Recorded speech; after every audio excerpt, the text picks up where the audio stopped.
How are you? Good, how are you? Well, thanks. Morning. Morning. Morning. Hey, Peter. Hey, Stephen. Do you want us on video or? That's fine. I always like to look people in the eye when I talk to them, but Me too, so, yeah. sometimes when people sign in, they don't click on, or if they're on their phone, I guess. Well, yeah, usually if I'm a little bit early, so I'll turn it off until you start. Yeah, no worries. Allie, that's you at town committee too? Yeah, my town committee. Okay. Morning. Good morning. All right, so let's see here. We've got, hey, Jason.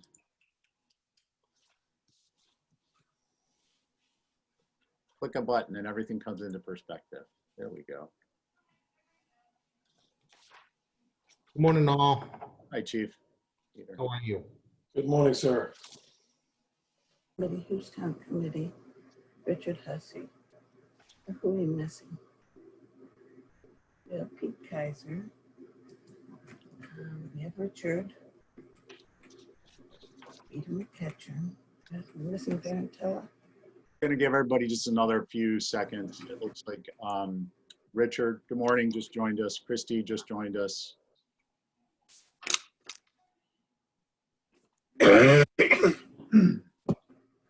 So it's 10 a.m. I'm going to go ahead and get us started. Good morning. For the record, I'm Stephen Welch, Chair of the Capital Program Committee. Let's confirm access. Members and I, please, when I call your name. Peter McCutcheon. Hi. Jason Bridges. Here. Peter Kaiser. Here. Richard Hussey. And Christy Kickham. Here. Great, thanks. Staff, let's see, Rick Sears Here. and Allie Penta. Here. That right, I'm sorry, Allie.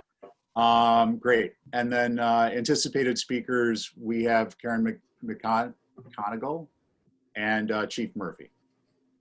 We'll take a double yes. Thank you. All right, so let's see. This open meeting of the Capital Program Committee is being conducted remotely, consistent with Governor Baker's executive order of March 12th, 2020.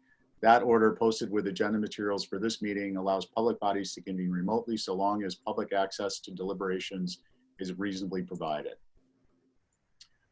This meeting is convening via Zoom with video and audio recording, and we are being broadcast via YouTube on the town's YouTube channel. With no member of the public having asked to speak, this particular meeting will not feature public comment. Materials provided to members of the meeting or provided during the meeting are, unless otherwise noted, available on the town's website. During the meeting, I'll introduce agenda topics and speakers. Please remember to mute your Zoom audio until your name is called.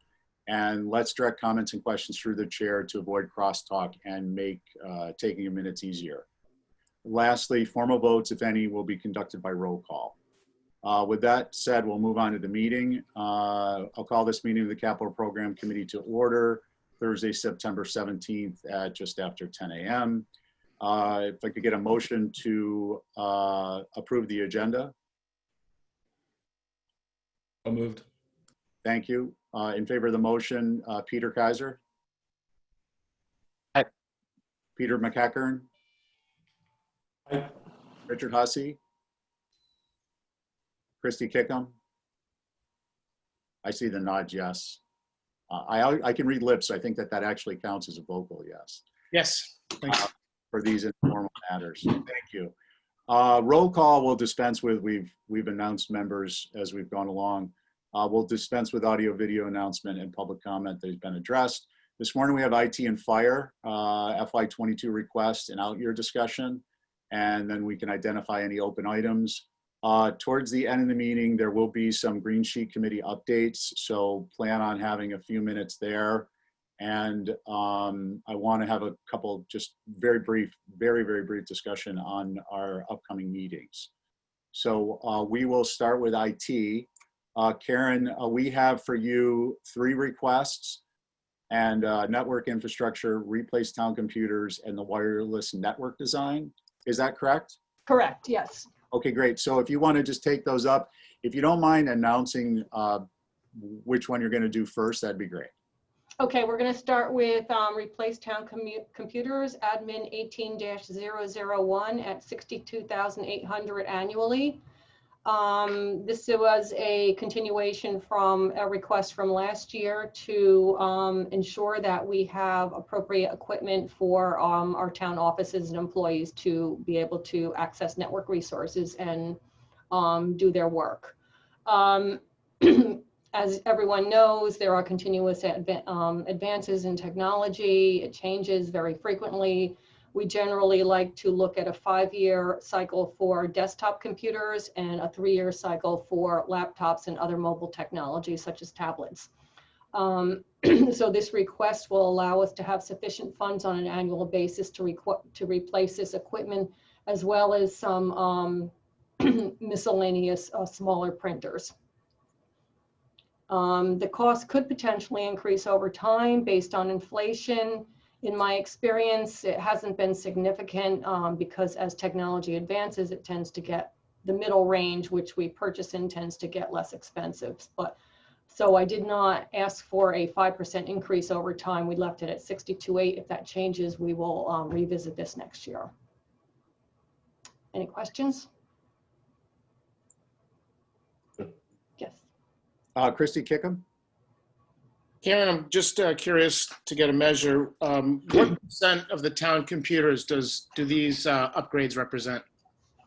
So if it's a 5-year, it's a what, 20% per year for the desktops, and then about 30% for the laptops, approximately. Now, we did invest significant funds at the end of the last fiscal year due to the pandemic to allow people to work remotely. So those percentages may be a little bit different for this particular fiscal year because we had an influx at the end of the last fiscal year on mobile technology.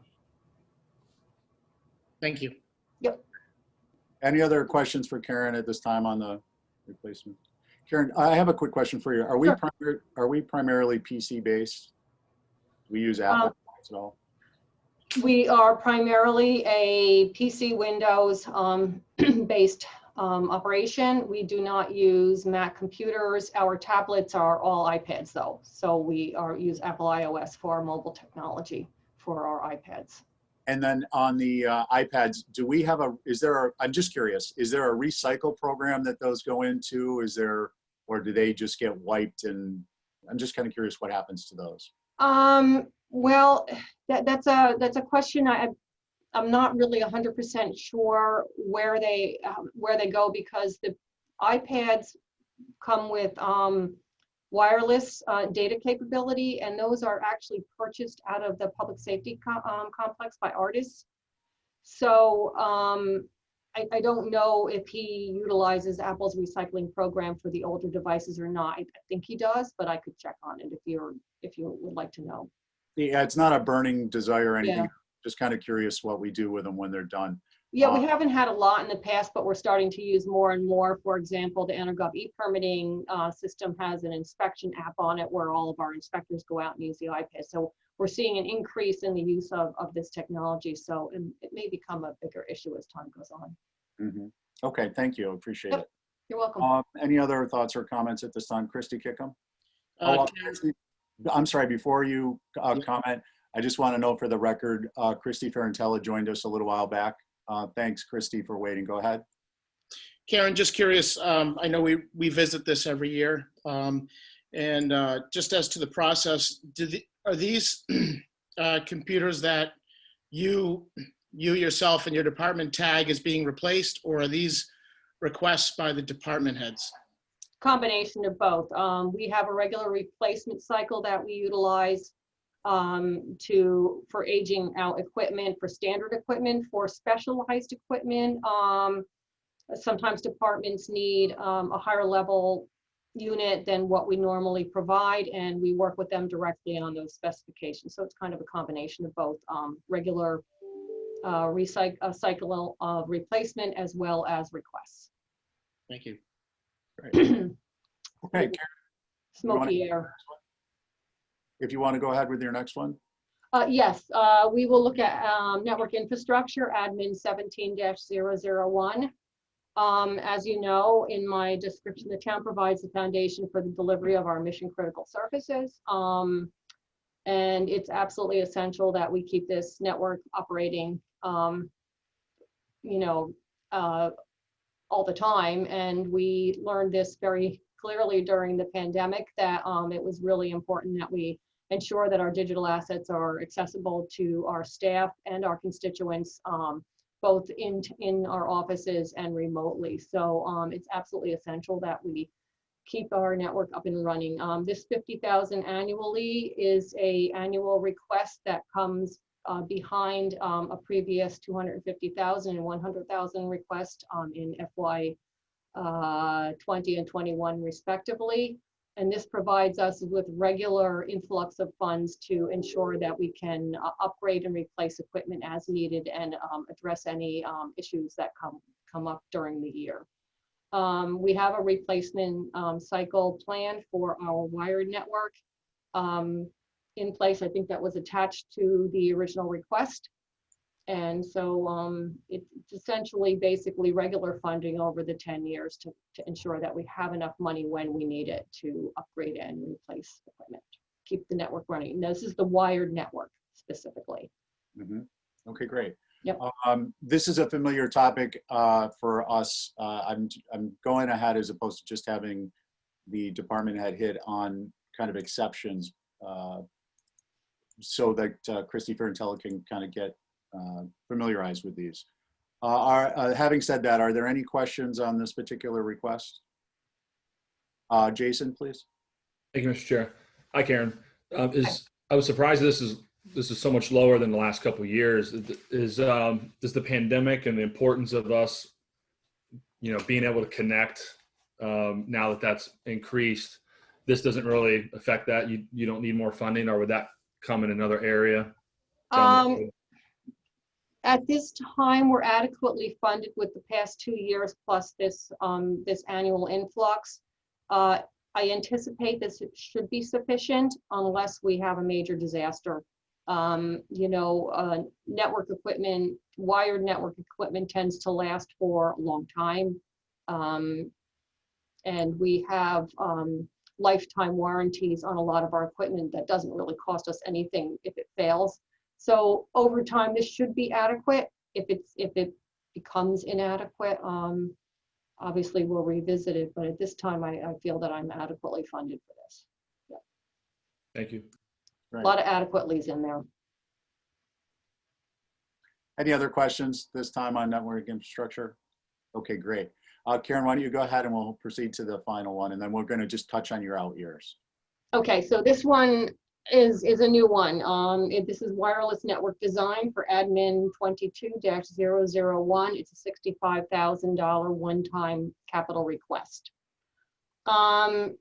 It's time for us to look at replacing the town wireless network. It's coming on 5 years at this time, and wireless access points generally have a 5-ish year life, usable life cycle, because mobile technology advances so rapidly. And if the mobile technology advances beyond the capability of the access point, you start to see connectivity and performance issues.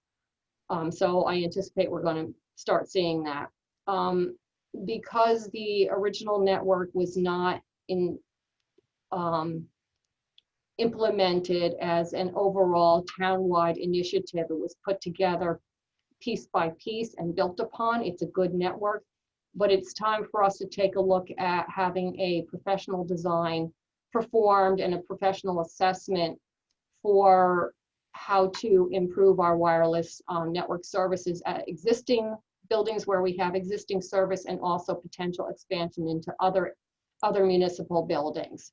So that's what that is for. But on top of that, I am also working on the strategic plan, efficient town operations, invest in technology goal, where we are looking at providing some public Wi-Fi access at some of the beaches and in town and potentially across the island. So I have obtained a cost estimate from a vendor that would include in the design study as a separate segment of that design study, what the feasibility of doing that as well.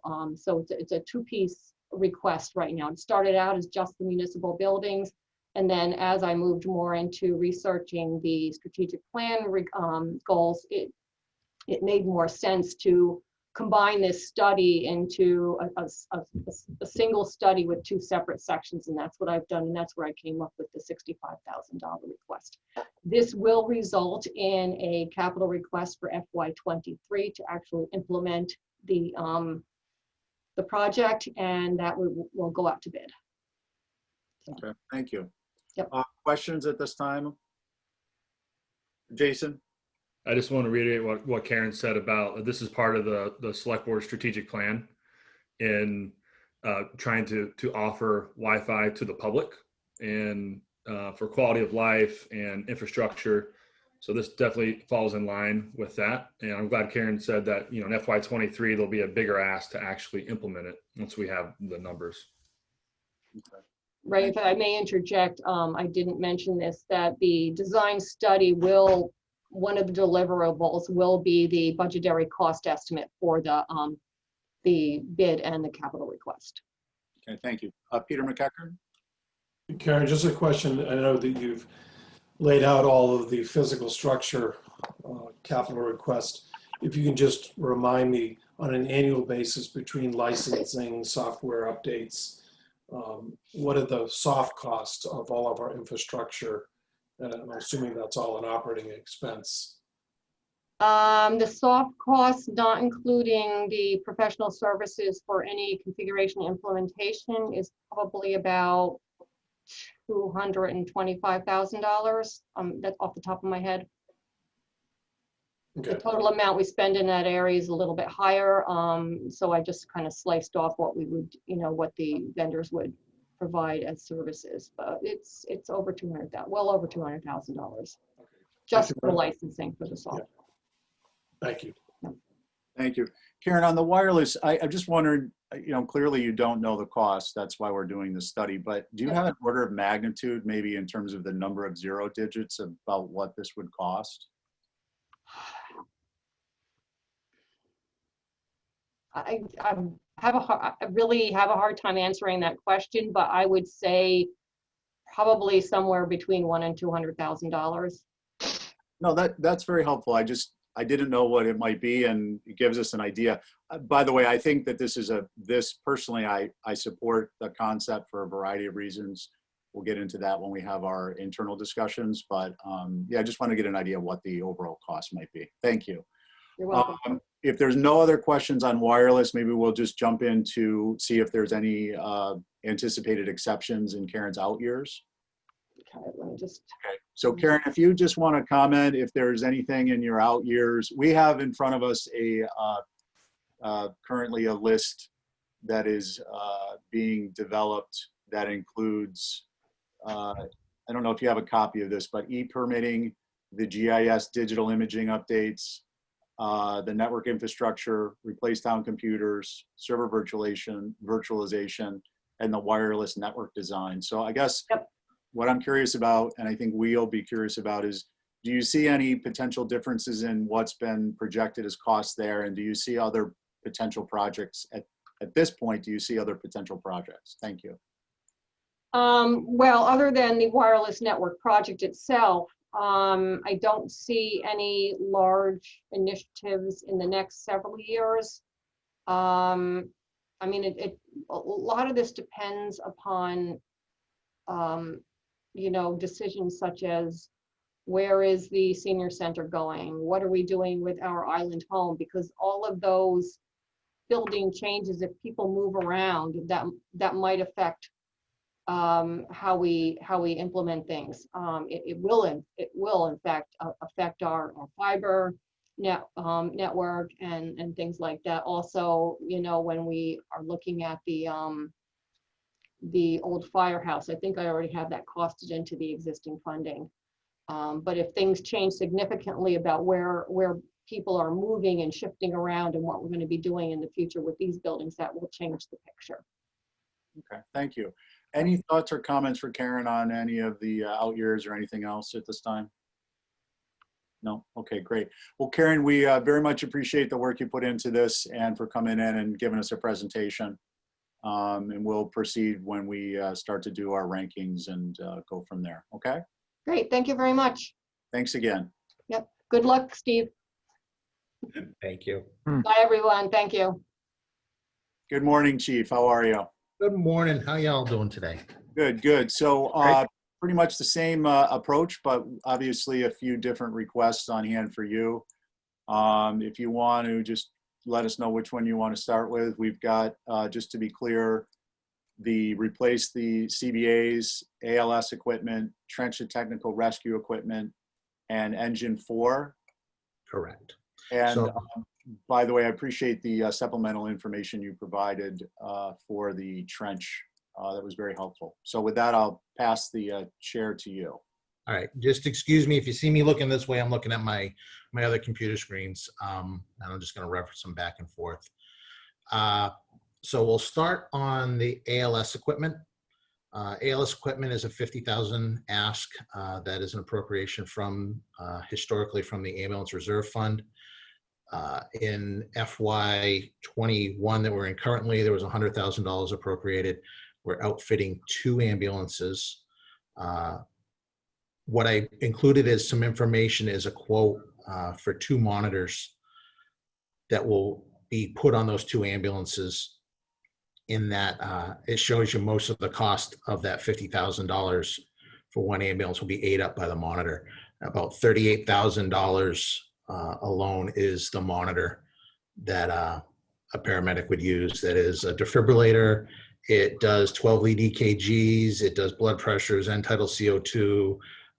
It's actually a pretty remarkable piece of equipment, but it's very expensive.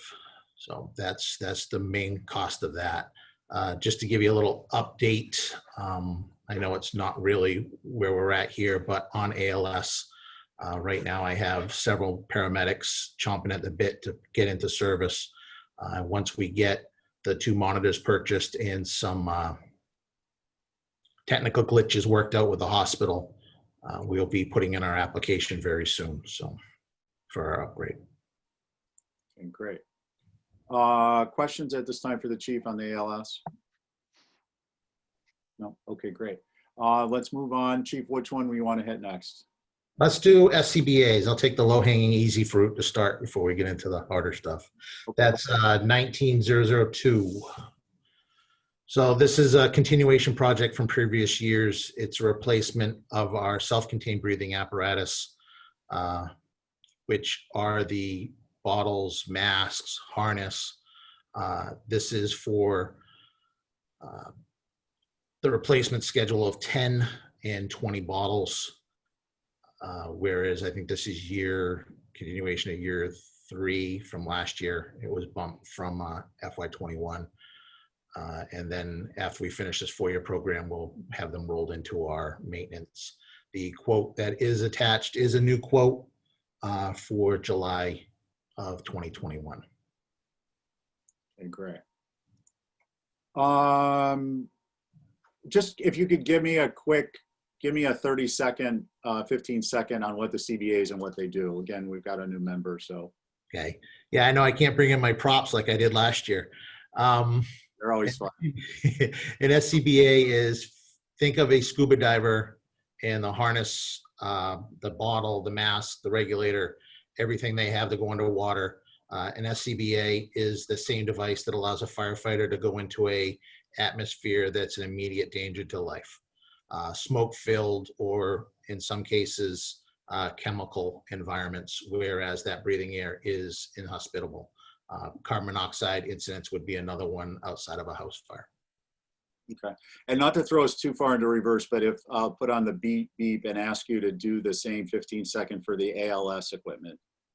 So the ALS equipment is outfitting a single ambulance in this request for equipment that would allow a paramedic to function in an ambulance. It's everything from the monitor that I spoke to IV equipment, airway equipment, and drug boxes. For narcotics, we have to have a safe that has to have codes on it, and the ones we're getting are actually a little bit cool as they're Bluetooth so that the narcotics are kept and they're monitored and there's no diversion of medicines that go where they shouldn't be going. Okay, great. Thank you. All right. So I think we covered no questions on the CBAs. If we didn't, if there's any questions, nope. And we'll move on to the next request, Chief. So let's talk about engine 4, if you could. It's FY 26002. This is a move up. We had in this fiscal year scheduled a replacement for engine 3 in previous years. Engine 3, and if we go back to that schedule that I've given in prior years, it's in the packet as to what years our apparatus were purchased, as well as anticipated life on trucks. Engine 3 is fine. Engine 3 is an older truck. In the justifications, if you look at that pamphlet document that I put together. Oh, there we go. I thought it dropped out. Engine 3 in itself is a 2002 engine. It only has 11,000 miles on it and only has 1,300 hours.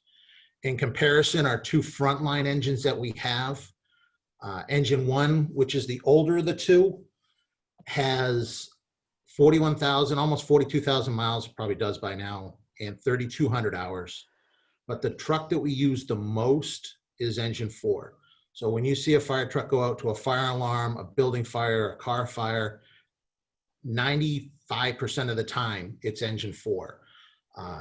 That truck has, I'm going to find my numbers so I get them right, 47,000 miles on it. So it probably has closer to 48 now, and 3,900 hours. We've had some serious mechanicals with a power plant on this. This stems from regulations from the EPA and the manufacturing with emission controls. A normal truck, what they would say is take it for a run up the highway and back and it'll clear it out and clear out the filter. We can't do that. And to that end, we've had some issues with it. We've had a long block replacement.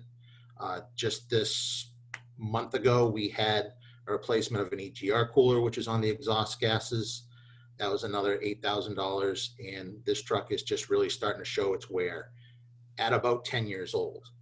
So for a frontline piece, I would have liked to seen it go more 15, but where it's such a critical piece of equipment to accomplish our mission, in that it is a custom fire truck that answers majority of our calls, we need to really ask to have it replaced. Okay, thank you. Richard? Richard, you're muted. Okay, Chief, I have a question. Yes, sir. I noticed that you got FEMA funding for, I forget what the project was. I just saw it the other day for $40,000 or so. And I'm curious if you've approached FEMA funding for the replacement engines. But not for this. So we're fortunate enough, there was 3 FEMA grants that we submitted. One was for a COVID supplemental assistant firefighting grant. We received about $23,000 for. The second number we requested was the fire protection and safety, which goes to the Senior Safe project. That's what we got for the $43,000. The third funding request that we put forward under AFG was for new portable radios for all the firefighters, that totaling about $250,000 in an ask. So we are asking for money from the federal government. We didn't ask it for the engine. One of the things about the AFG grant, the Assistant Firefighter grant, is in order to get a fire truck, it is the hardest thing to be appropriated out of the AFG. They say that right in the presentations when you take and have the pre-conference information sessions. It is not impossible. It is possible. That might be something we look at next year, maybe for a replacement on a ladder truck, which would be almost $1 million. But we do have a pressing issue for the portable radios as well, and that's where I prioritized it for that $250,000. Okay, I noticed that Barnstable just got $705,000 for a replacement engine, and they're going after a second. So Yeah, Barnstable got one, as well as Wareham got funding for a Quint, which is a ladder truck with a pump. So if we do go there going forward, I will certainly reach out to them to get their narrative, because that's the important part of the whole application. Okay, last question for me. With the new truck, will we experience the same kind of lifespan issues, do you think? I hope not. One of the things I've done with an appropriation of a truck, just in our last FY20 budget, that contract was just approved not all that long ago. We took and made sure the warranty on the engine, the power plant, was at its maximum. We extended it out to 8 years. So in doing that, that would protect us a lot better in the long term with these power plants. The problem being is there's really no other choices other than the Cummins engine to be put in these trucks. I can't tell you how many hours I put in research and calling and trying to figure out if there was another alternative, because my frustration is very high with these power plants, in that I didn't have an alternative in this new truck we just ordered. So the other alternative is to extend out the warranty as far as we could to make sure we're protected. Thanks. Good questions, Richard. Christy Kickham? Steve, just curious, I know you said you rely on Engine 4 mainly. Do you cycle through all the engines? What I worry is that if you're not using any of the other engines as much, that they're going to have low mileage, but eventually you're going to say that they're now out of date and we need to replace them? Or is it the fact that Engine 4 is just in the closest bay to where the guys, head out? What's the reasoning for that? And then also my other question was, I know a few years ago you had, it looks like Engine 7 was 450,000, and now we're looking at 705. Is there something going on with engines where they've increased in cost? So I'll answer the second part first. We ended up with an appropriation for Engine 7 at about 600,000, I believe it was, where we had that truck. That's the one we're replacing currently. That truck signed under contract and will be delivered hopefully within a year. That truck, and where we define the difference is their use. So that truck was much cheaper in the end because it's on a commercial chassis. So it's a truck that you would see on the front of a delivery truck for Cisco or a large car carrier or the like that. It's a truck off a commercial line. Whereas we only have 3 trucks that are custom fire trucks. A custom fire truck being the truck that we're doing the most work with. It can fit, it's a 4-door cab, it can fit 5 or 6 people in, and it's trying not to make it sound as simple as it is, but it kind of is. It's a truck made to be a fire truck. Whereas the one we're ordering now is, we're putting a fire truck on the back of it. We can only fit 3 people in it. So in order to go out to a structure fire, we have 2 pieces of equipment that are our frontline engines, Engine 1 and 4. And they do cycle back and forth between those 2, especially currently where we have maintenance issues between the 2 of them that are being addressed. But there's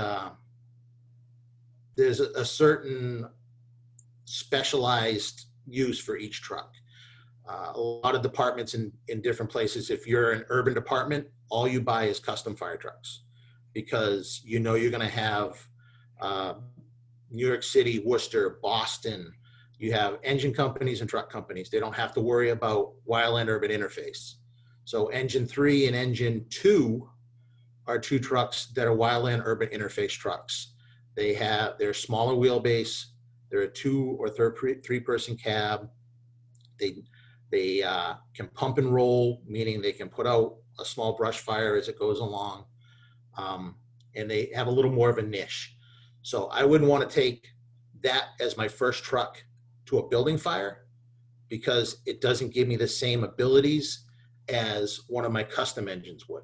In the same respect, I don't want to take my custom fire trucks to a brush fire and have them be parked somewhere and then I can't move them quickly, because once they start working, they're in place. So it's kind of a specialized two, and that's one of the,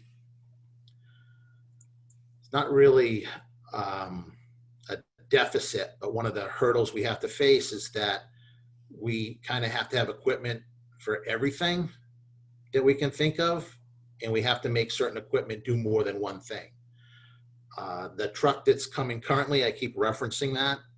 That's a commercial cab, so it's less money. It's a fire truck, so it's going to have 1,500 gallons of water, but it's going to have all the hose complement.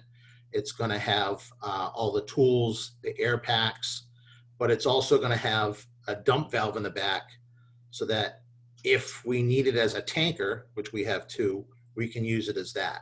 So we're really trying to Swiss Army knife some of these trucks in some ways, but these two frontline pieces that we have that do the majority of the work for the department are really specialized at firefighting, 5 or 6 person cabs. And the third truck is the ladder truck, is a custom cab. I never said that. But so the firefighters can be ready, putting on their gear, putting on their SCBA. So when they step off the truck, they're ready to work.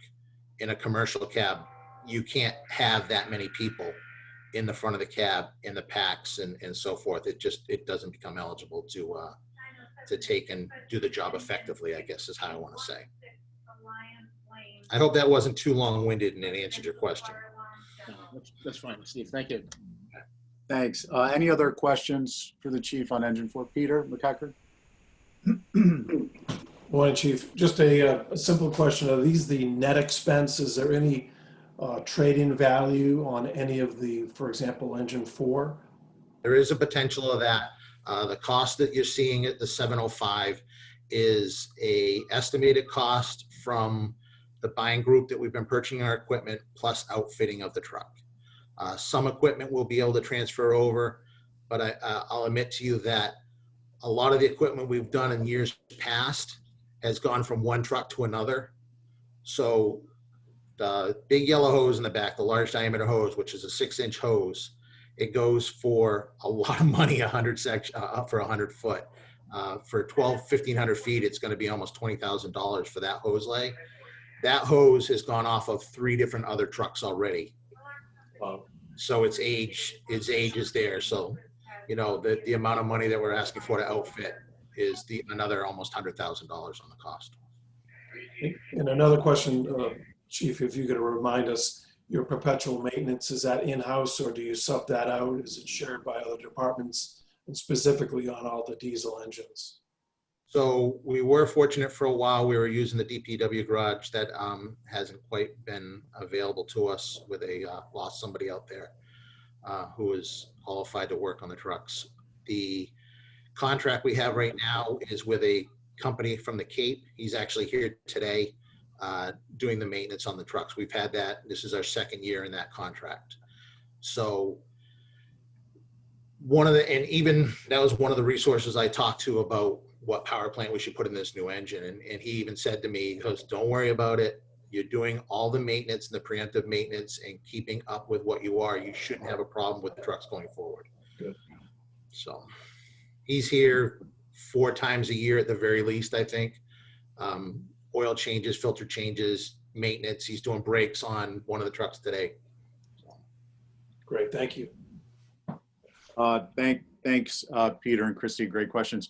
So, Chief, I found the information you submitted, including the project purchase request form, has a justification section, and provided a lot of really helpful information. So I appreciate that. And so in reading that, it's pretty clear you've got this is your, if not your first most used, it's your 2nd most used engine. That's a great way to say it, yeah. The other thing I guess I just wanted to ask is, I didn't fully catch, Richard had great questions about the grant funding. I didn't fully catch the answer, although I did understand it was the grant funding may be dedicated towards a certain type of truck. I'm just kind of wondering where we are in terms of if the percentage of grant funding relative to purchase price is very high, and we have a truck that perhaps we won't be replacing for a few years, but we are eligible for the grant money. Have you looked into that? Is there any utility in maybe pursuing getting a new truck to replace one that may not be going to be retired for a few years because it's going to cost us very little dollars versus what it will cost us later on? So my anticipation is that I've put in for AFG grants before, Assistance to Firefighter grants through FEMA before. This year with the 2 awards that we've gotten, it's been, very nice, honestly. The AFG grants are a competitive based grant that you have to make certain marks even to move on to the next round. So obviously our front side that's getting us through the rounds is correct. The last round of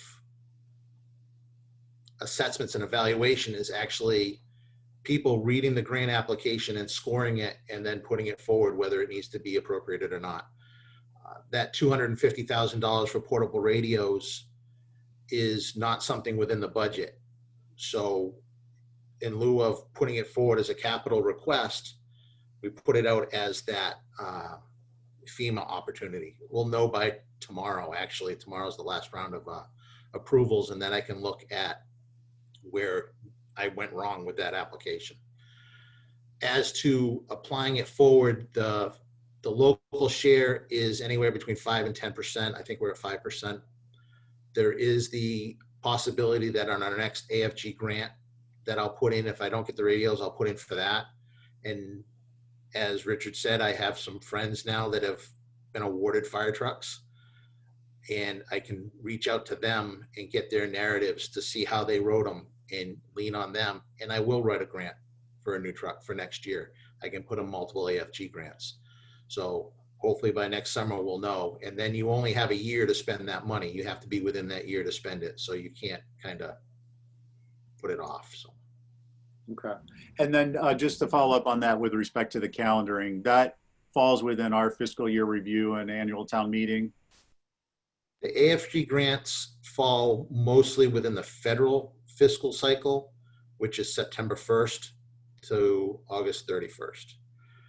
So I think it would be one of those items that if we'll aim big, we'll put in, even though the ladder truck's not on a new cycle and I don't think it would be approved, let's just say that's the application. So we put in for $1 million for a new Quint. That grant goes out. If it is fortunate enough to be approved, then it has to be accepted by the select board. So, there is those, and there's always the thing that we can say, "Oh, sorry," but fitting into the schedule will be the hardest point, and then showing the need is the other point. Okay. So just to close that out, I think what I would suggest then, obviously you all are paying attention to this, but the utility is that even if you were to pursue the grant for a truck and you put in a request for any monies the town would have to go through annual town meeting in advance with the request, our review being subject to grant funding, so that we're all copacetic schedule-wise and we don't lose an opportunity because 5 or 10% of a cost didn't get approved. Again, I'm sure you're on top of it, but I just want to have articulated it. Yeah, and that's the 250 share would be less than what we have to worry about of appropriation, and I know I could handle that out of my budget. So, on the radios, if that came through. Okay, any other questions for the chief on this one?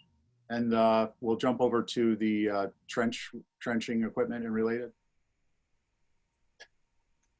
All right, with this one, I think I did, and in retrospect, looking at it, I think I did a poor job last year explaining exactly what it was. If you look at the documents within this, and it's Fire 21-002, I put in some pictures of a class that was held here that shows the type of equipment we're asking for in use here. And I also took and put in on that same Word document some links to some stories, news stories from different places, whereas there was collapses. This would be used to some extent if you look at it as to if somebody was trapped digging a hole in the sand like we had about a month ago. But this is kind of like a larger scale than that. This is for when a construction company has an incident. Nobody ever expects it, but what happens is they're digging a hole. Maybe they've removed their safety equipment. All of a sudden, something needs to be done quick. Somebody jumps down the hole, and that's when an accident happens. And this would allow us to safely and effectively take and perform rescue operations in order to remove that person and hopefully save their life. The number is the same number as last year. I didn't update the quote. We can work within that number certainly with the manufacturers and hopefully move forward on that. And this would be not only for trench, but for technical rescue as well. And I'll just leave it at, part of my job is being that ever person that thinks about the worst possible scenario and how we would deal with it. Think of an older house being moved. And if an old house is being moved down the road, one of the construction companies are moving it and they're jacking it into place over top of a foundation, and that house, something happens with a jack and that whole house comes coming down like a house of cards, and there was somebody under there, how would we remove them? And this equipment would go to that as well, and helping us address that kind of emergency situation as well. Okay, thank you, Chief. Christy Ferrantella? Is this a request for new equipment? Like we don't have this on hand right now, or, okay, so it's not to update. No, this is equipment that we don't have. Trench rescue and confined space are two items that are two scenarios that worry me, because we'd be cobbling together what we need to do and to make it work. Peter Kaiser? Yeah, this might be a question for the chair, but open to anybody. I'm trying to remember exactly why we decided to not move forward with this request last year. If it was more an expectation that our contractors would come to, would have this equipment with them, or, I'm just trying to jog my own memory to see, what necessarily changed from last year to this year. If anybody has that kind of in the back of their mind, maybe the chief does as well. Yeah, I think, Chief, I'll jump in real quick. So I think where we were, as Chief had suggested, we were looking for a little more information as to how it could be used within the community. There was some discussion also that revolved around kind of a separate area, which is how it would be, cost would be provisioned, cost of use would be provisioned. Mm-hmm. And I guess that could, we didn't get into it at that point. I guess that could follow an ambulance model where you get charged a fee. But we didn't, I don't know that we asked the chief to provide that level of detail. But we did ask for a little bit more information as to, what he thought the use would be. Would it be for the public in rescue situations, or would this be something that would be utilized, for instance, by the sewer department and the fire department would assist?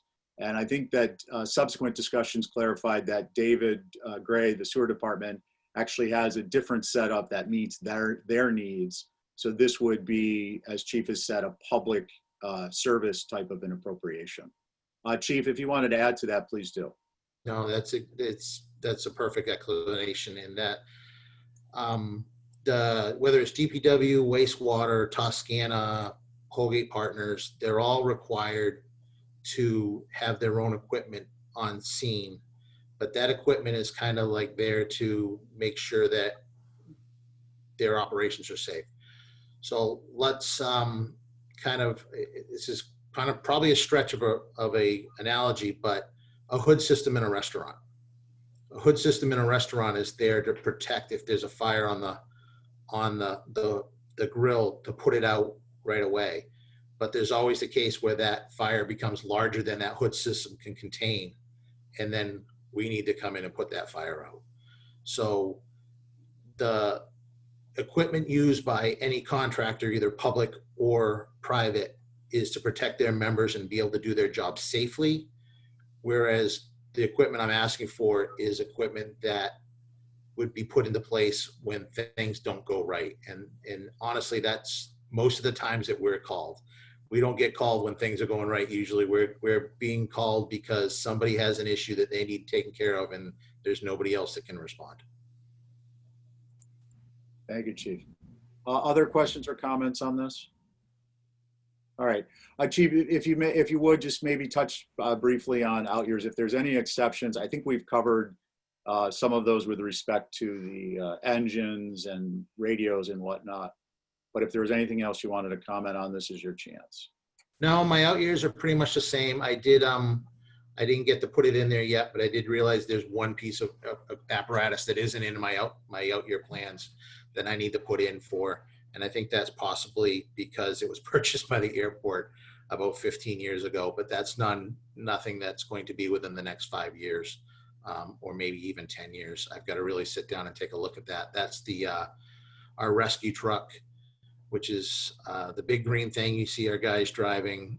It's in essence a big toolbox that carries the extrication equipment and spill equipment for oil spills and specialized tools.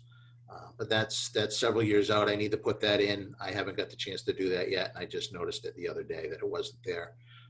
Outside of that, there is nothing else. I've been trying to be diligent in making sure that we update and keep that out plan in place and move items to where they need to if we make any changes. And finance and Rick have been awesome in helping doing that all. Thank you, Chief. Christy Kickham? Steve, I noticed that sheet that you shared with us on the screen. It's a trailered unit, it looks like. Is there a designated vehicle that's going to be towing this? And do we already have that vehicle in your inventory? And then also I noticed that there's a few vehicles in your log that looks like you might be phasing them out. Maybe Humvee and fire alarm truck, unless you just didn't have the information on that. They're not scheduled for replacement. As to say, so the tanker is in there. We're fortunate enough, and actually our county has one of the highest use of government surplus equipment that there is. The Humvee is one of those. So it's not in the replacement schedule as to replacement because there's no cost. If we ever decide not to use that vehicle again, and there's one in station set up as a type 6 wildland truck, meaning it has a skid unit in the back with a couple 100 gallons of water, we just give it back to the government. And then we can ask for a new one. So there's 2 Humvees in our inventory, the 2 tankers, which we had money invested into for the back. Those are going to be in service a long time. Our brush breaker is the same. That was built off of a government surplus chassis. And then our last, actually not, there's 2 pieces of government surplus at the land bank that's through the fire department that they use for their control burns, as well as a mutual aid agreement with us in case we have a large wildland fire that they would come help us. And we have another truck in the back that's used as a high water rescue truck. Fortunately enough, since we've taken receipt of that, we've never had to use it, knock on wood. But that would allow us to put that truck into Brand Point area or Washington Street area to evacuate people without putting a fire truck in like we have. And that costs us in the long run, which it has. And you have a designated vehicle for the designated vehicle for it. So the trailer in itself, we have a Chevy that will be probably as an EIR in the next couple of years, not as a capital request, to replace. That's a captain's truck or a shift officer's truck, as well as the Humvee could tow that, or any of the admin cars when it came to that could tow that. All right, thank you, Steve. Sorry that I kind of got off tangent on that one. Oh, it's good. It's all helpful information. Thanks, Christy and Steve. Chief Peter McHecker. Chief, a couple questions about the trench rescue unit. Obviously, to be functioning correctly, it has to be on the job at the time of the physical trench being opened. So that's going to be some planning. You know, you've got to have rules, regulations on how a contractor signs up for it. And I would assume also to be effective, it has to have people on the job who would be manning the trench box. Yeah, if I can, I think that's where I kind of didn't explain it right, and obviously I didn't do it again. This is an emergency response equipment. So it's not the trench box that Toscana or Lawrence Lynch or whoever would be using. Yeah. This is equipment that when everything went wrong, we would respond with and put into place with our people. So it wouldn't be equipment used by DPW wastewater or another company. It would be equipment used by us in order to effect a rescue of somebody who has had a trench collapse. Great.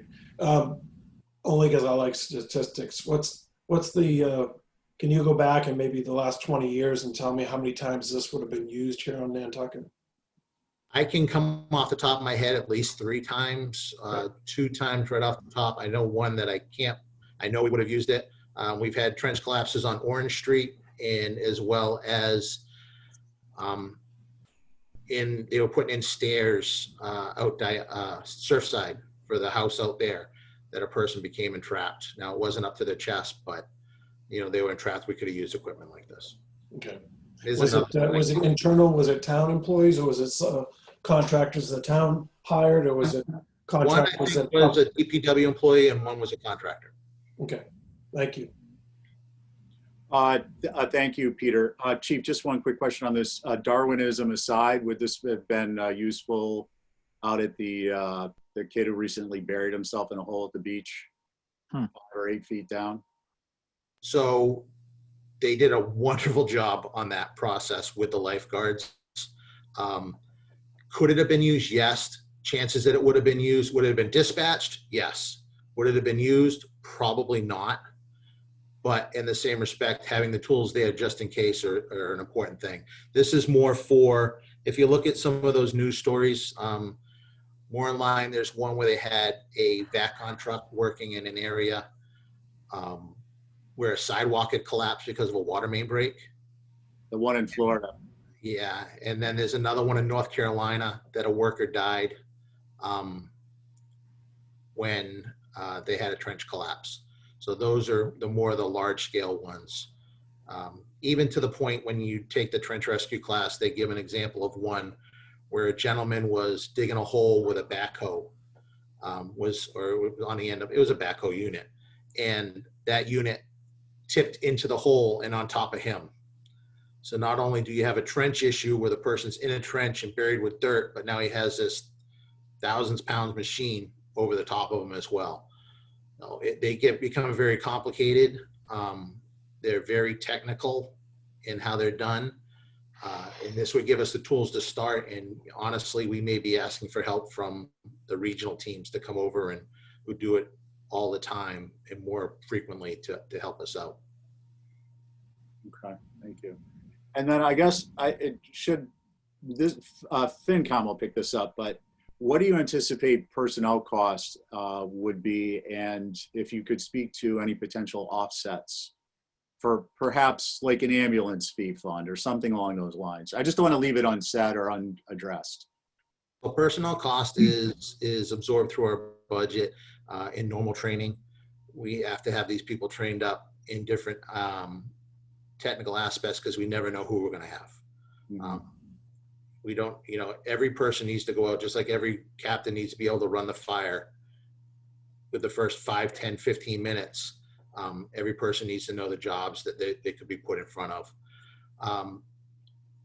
So I don't see really any cost with training outside of what we normally have within our budget or deployment costs.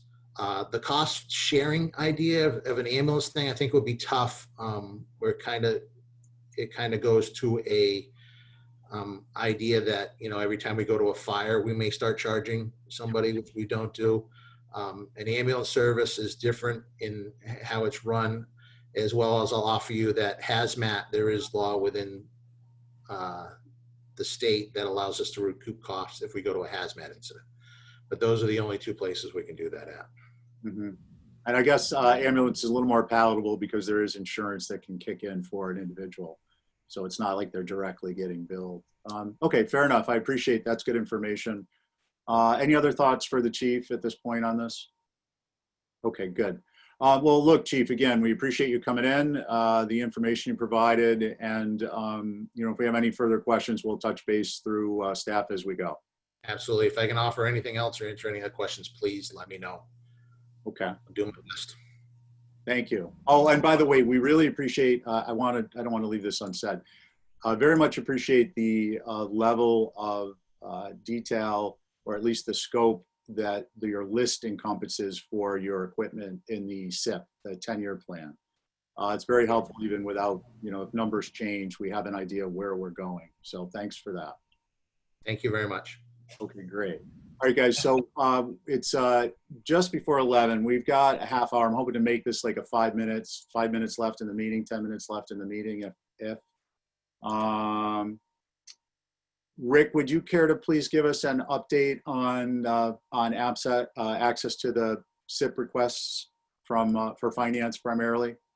Yeah, so I've set everybody up. I think we probably need to do a little bit of training. Occurs to me that I also set Peter McEachran up as a FinCom member. I probably want to remove you from that since you already have access via Capcom. I think I'll try and get something in the diary with the FinCom members, whoever would like to attend. I'll set myself up with the same view and just walk them through how to use it. I don't think that's going to happen this week as we're preparing some capital stuff for select board for next Wednesday, but I will get it at that as soon as possible. But importantly, we have the access. It's program has been done. Okay, thanks. So I did offer up, first of all, I appreciate you giving me the heads up on that, and that it was about to go live. I think as a Capcom initiative, it was good to know. And then I'm just kind of wondering to what extent our select board member and our NPNEDC member, who happens to be a select board member, think it might be. So basically this is, so individuals on the FinCom will have direct access to not only the request, but the background information. And it's part of our early get capital information out early and often. If I misunderstood that, Rick, correct me. No, okay. Now they're going to see exactly what Capcom sees in a read-only access. Perfect. But in Jason's case, for instance, he's obviously going to have more than read-only access. Christy as well, obviously. Sure. So the question I have for our two select board members is if you believe this would be useful for the other select board members to have access in case they saw a request and they wanted to drill down into the detail, again, under the idea of get the information out early. And if so, I could talk to Rick and see if we can just add a few more people. If you don't think it's necessary, I'd like to hear that too. Thank you. I don't think it's going to hurt. I think it's fine. I think there'll be specific areas that they'll want to drill down in that they're really interested in. So if it's just a couple clicks of the keyboard and the mouse and they can get it and they have access to it, great. And then, then we don't have to send it later. And if everybody else is fine with that. Yeah, I think this definitely coincides with our earlier comments that we want to try and we want to share information, not necessarily preempt questions because we don't want questions, but to be efficient and effective in the process. So thank you, that's helpful to know. So Rick, if that's something we can please request for you, I'd very much appreciate it. Thank you. Next up is meeting dates for the next meeting. So our next meeting is Thursday, September 23rd at 10. We're currently scheduled to review sewer and school. I guess what I would just ask is if you don't have to answer this moment, but if there are any particular items of information that you would like to, sewer and school are typically a little more involved than say fire or IT, where they're very discrete projects, kind of self-packaged. So if there are things that come to mind on sewer or school, please mention them before the end of the meeting if there's something you'd like to have addressed during the upcoming meeting, or if you think of it later on, just shoot me an email. But don't group email, we'll be in violation of open meeting law. And I appreciate folks who've been doing that so that we don't, to date, so that we don't run into a problem. The other thing was, I just would like to query members to see if anyone is aware of schedule conflicts for any of our weekly meetings. We have a lot of meetings. I understand that things are going to happen unexpectedly. The board, select board had an executive session meeting last week that there was a conflict. But I would like to know if you all, in particular for next week and then going forward, I'd like to try and schedule in advance. If we're taking a week off, we do it in advance so that we're not, members who do attend, the 3 members who make it, we don't have a quorum, aren't burning time, and we're not burning time from the department head showing up and actually not having a meeting. So please keep that in mind. And if for some reason you can attend a meeting, please let me know as soon as you can so we can reschedule. Richard Hussey, please. You're muted, Richard. Okay, better? Yep. For the school presentation, for several years now, we've been looking at a concept of funding real estate purchases, which has never been able to come to fruition. I'm curious as to where the town will stand on that. Am I making sense that, you know, putting together a fund to pick up properties adjacent to the school properties as they become available? Sure. I'm going to comment just on where we were, and this will help to bring Christy Ferrantella online with the background. And then if one of the select board want to comment that as our representatives, that would be wonderful. But so where we were with this is the school committee has been, or the school has been bringing forth a request, as you said, to fund some type of a fund to purchase properties so that action can be taken timely in a market environment without having the cost escalate unnecessarily. We had decided as a group that we felt it was not that wasn't a good idea, but that it may be a good idea to address it on a town-wide basis so that if there were town interests in properties, perhaps adjacent to a particular town forecasted build, that the town could act in a market environment in a beneficial way. So we've made a recommendation for 2 years going that be looked at and the town make a determination as how they would like to proceed. I will note, obviously, that there's a ton of other stuff going on, and I can understand why that hasn't risen to the top of the pile. I do think it might be beneficial with some of the select board strategic goals to have that facility, but at the same time, I'll note, for instance, with the recent purchase of the property next to the school, there are other mechanisms to do it, which is kind of quiet negotiations through executive session, and then bringing the matter forth at town meeting. Probably arguments to be made that that's a simpler approach than developing a separate fund and the accounting and the state regulations that would go with it. But I think that's a fairly accurate assessment. If anyone would like to comment on whether that's right or wrong, I'm happy to hear it, and then select board member comments, if any. No? Okay. So Richard, I think probably what will end up happening is we'll have they'll bring it forward and we'll have a discussion about it again. And, maybe we'll make the same recommendation. Okay. Any other on school or sewer or meetings? Okay, please don't forget to get us information if you can't attend. So I'm going to do a green sheet committee reports. Does anyone have anything on Richard Hussey? It's a question. Refresh my memory on how we fund that portion of airport projects that are not funded by either the state or the federal government. Is that through enterprise accounts? It depends. Oh, well, it would be through the enterprise account, and Rick, please jump in, but it would depend on what type of funding source they're looking for. So it could be enterprise through a capital exclusion, or enterprise through their retained earnings, or enterprise, one of those categories. But yeah, it's typically would be through the particular enterprise account. Okay. Rick, is that jive with your? Perfect explanation. Okay, thank you, sir. Any others on committee reports? Okay, I've got a couple to report. Made some good strides. Met with Libby earlier this week. The annual town meeting focused timeline has been finalized, and if it's not published on the town website, it will be.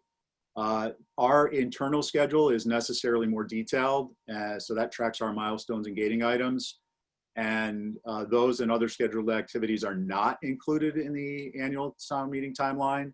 So I'll provide a copy of our schedule to Rick or Ally to be posted on our webpage for you all to have access. I'll update that to correspond with some minor changes with discussion with Libby.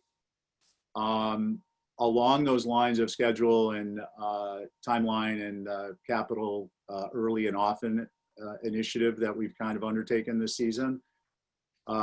Beginning this month into January, Libby will invite the FinCom and the CapCom to a monthly meeting, a select board meeting.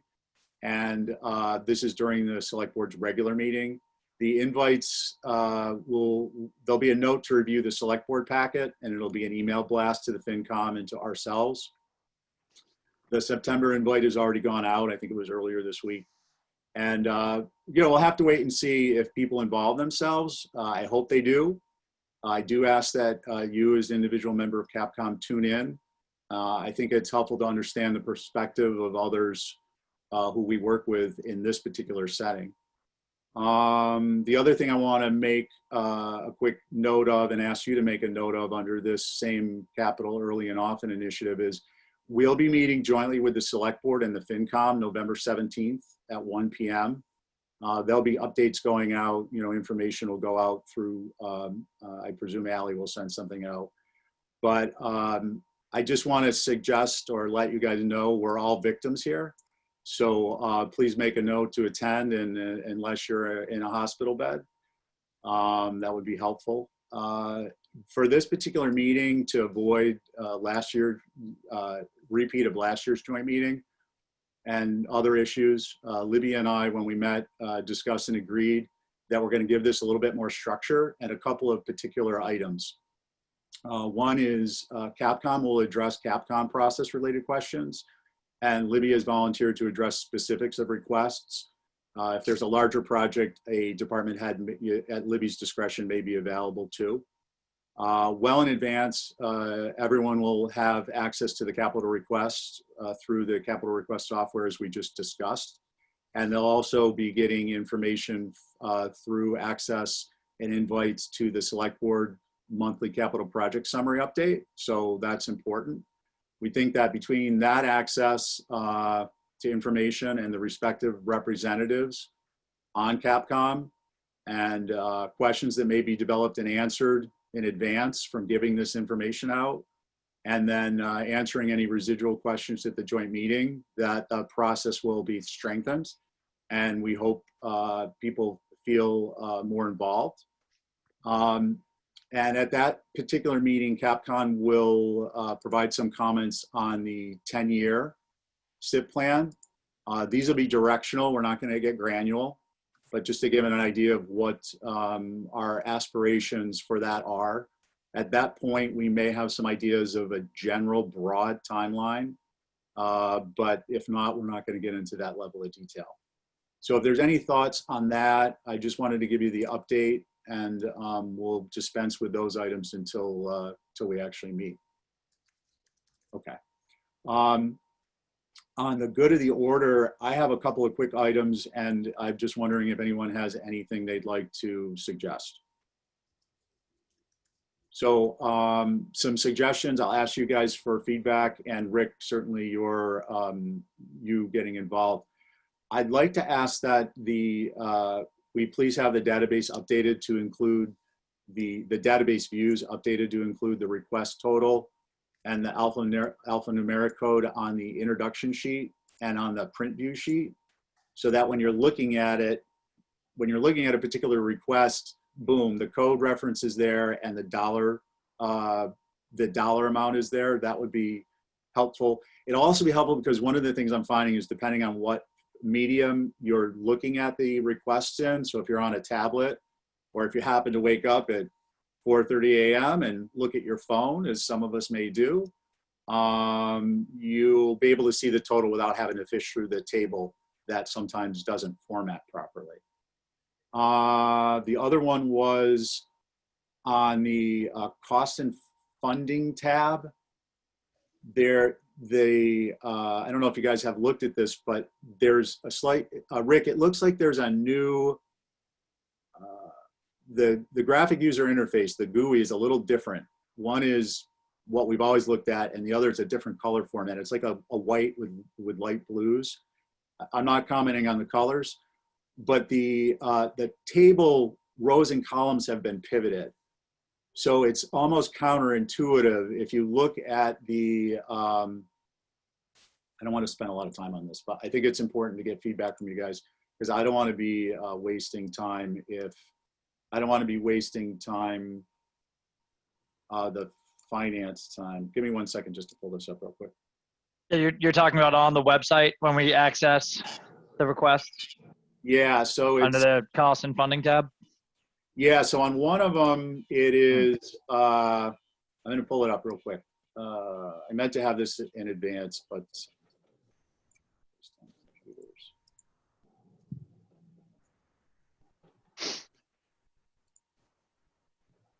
okay, I'll just share the screen real quick. All right, so on this one, it's kind of what we're used to. So you get your items in your fiscal year and then your totals. And then the other one, this one is where it gets, I think it's a little counterintuitive. Oh, Rick, was there an update to this? I don't think so. I looked at it. I will tell you, we do have a bug, so it may, I don't know if it impacts everybody except the same way, where the 21 column is not showing, and I've been talking to the developer about it, but I didn't understand what you were describing when you were, I haven't seen like different color formats and that sort of thing. I do about 10,000 clicks a day in this thing, I think, so. All right, so I'm not going to waste time on it, but I'll just say that what I was seeing is the information in these rows was going across the top, and the fiscal years were in the rows in a column. And next time I see it, I'll just send you a quick screenshot. Yeah, thanks. I've never seen that, but okay. Can I just ask, so code on the front sheet, straightforward, I get it, and I love the idea. The dollar cost on the front sheet, so is that the dollar cost of FY22 in this particular case? Is it the dollar cost of the program? If it's computer replacements over 10 years at 62,800, do you want to see 62,800 or 628,000? What do you mean by total cost? So I would defer to the group on that, but I think what we've discussed, and I think what would be appropriate, is if we just put the total for the fiscal year request, and then we can drill down into the data to get any other information. Yeah, agreed. I think whatever we're considering for the subject fiscal year is probably most relevant. That we'd want to see quickly too. Yeah, and then Rick, that actually segues into my last comment on it, which is in terms of good of the order. It'd be helpful, and I understand that you're transitioning. We used to get the previous year approval for a request in the SIP 10-year and in the costs view for a request. So for instance, network infrastructure improvements would show to the extent there were prior year columns, it would show what those approvals were. Again, part of that I understand was because we were using a separate software that tracked it. But it would be helpful to be able to see, for instance, when we drill down into a request, that the prior year approval was $50,000 for network infrastructure, and this year's request is $50,000, or whatever the numbers happen to be. I'm just using this as an example. So, but it does do that already, at least in the way that I use it. So if you take, it generally speaking sets up from 2017.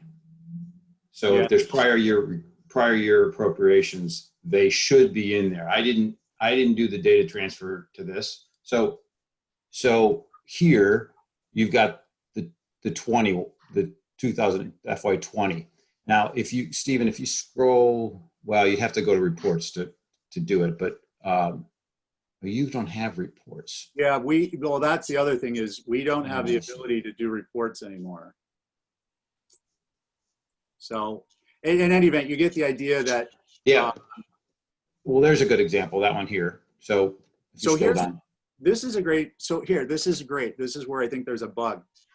I just was on this exact same page and it only listed FY20 and now it goes back to FY17. But in any event, the comment I was making is the FY17, 18, and 19 just don't have dollar amounts. So I don't want to belabor the point. I'm just suggesting that if it's something we can look at or within this section, the cost would be there because then it will also transfer to our 10-year SIP, which would be helpful when we're looking at the spreadsheet to see what the prior year approvals were. Yeah, but what I'm saying, Stephen, is I don't believe there was an appropriation for network infrastructure in 17, 18, and 19. I think in the documentation for this particular item, you'll see that this was what Karen referred to today. There was $250,000 in 2020, 100 grand, I think, in 21, and 50 grand is what she was asking for in 2022. So we don't have priors on that particular capital request prior to, at least that's the way it's supposed to work. I'm not in a position to validate the accuracy of some of the older information at this point. I just haven't had a chance to check every CRF for every funding and match it to every appropriation at all the historical town meetings. So, but that's the intended way to work, is that you'll see, you'll see the history. Okay, so again, I'm going to leave it at this, but yeah, here's ALS, and we fund it every year, and there's nothing for FY20, and there's no previous years showing. No, we don't fund it for every year, though, Stephen. This is a 4-year. The ALS is a 4-year program to replace, and so what you're seeing in here is everything from 20 forward, because that's the replacement program. I believe we funded ALS last year. Yeah, scroll down, please. Yep. There's nothing for FY20. So. And the year before. So ATM 2019. I'll check, Stephen. Yeah. I'll check. I know what you're saying. I mean, we don't have to. It's not a fault finding. It's having information. Yeah, no, I was just trying to show some examples. Yeah. Okay. So that's helpful, Rick. I appreciate it. Thank you. Minutes.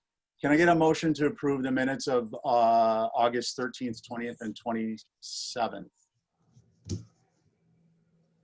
Richard? So moved? Great. Second. Second. All right. So Peter on the motion? Peter McEachern? Aye. Peter Kaiser? Aye. Richard Hussey on your motion? Aye. Christy Kickham? Aye. Okay, and for the record, I'll abstain. And I just want to note, we have not yet received minutes from or for our September meetings, so anticipate those. Other than that, I think we are due for a motion to adjourn, please. So move. Excellent, thank you, Richard. On the motion to adjourn, Peter McEachern? Aye. Thank you, Peter. Peter Kaiser? Aye. Christy Kickham? Aye. Richard, on your motion? Aye. And aye. Thanks, everybody. Really appreciate your time. Thank you. Thanks, guys. Bye. Bye. See you later.